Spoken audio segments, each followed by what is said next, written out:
Thanks, Govi. It's my first time. I've only spent a day here, but I'll have to say it's excellent. The setting is lovely with the wood and the layered seats. The speakers have been fantastic. It's small, it's intimate, it's great for networking. Thumbs up.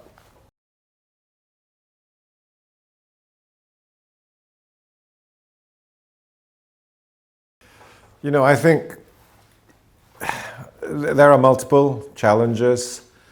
I think across the board, in whether it's in Singapore or in the West, we need people to be interested in STEM subjects first and foremost. And then for those who actually embark on that journey, we have to make sure that at every step of the way, we give them sufficient exposure as to possibilities, in terms of careers. And I think now more than ever, there's so many pathways forward. You could be a research scientist, you could be a patent attorney.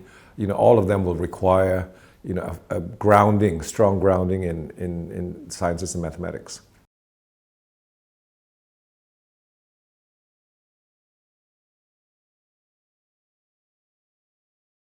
Well, we run a program called the Helix Immersion Program, and the idea behind HIP, HIP, is exactly that, to give students exposure in terms of experiences in deep tech startups especially, because that's not always front of mind for university graduates or PhDs. I think most people typically would go on to work for big companies or work for government.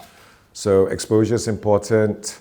And on top of that, that exposure is limited. It's in 4 areas that we've identified as being areas of opportunity, as well as based on the fact that there aren't enough people in those positions. And these areas would be chemistry and manufacturing controls, pharmacokinetics, clinical and regulatory affairs, and what's the last one?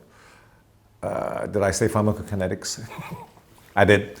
All right. And what was that? I can't remember. There's one more. So we've identified 4 areas, great opportunities, and we want to introduce people to them.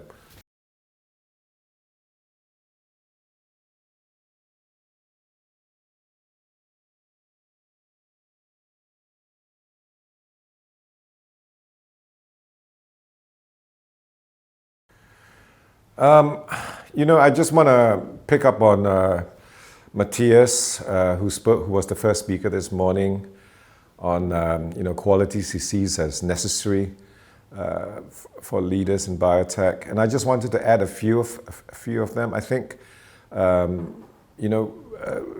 humility is one, and that's linked to what Matthias was talking about in terms of curiosity. To keep an open mind. You're not always right. Don't drink your own Kool-Aid. The other thing, I always advise young CEOs is, and again, I think this was also touched on by some of the other speakers today, you got to find time to reflect on what you're doing. Again, so that you don't,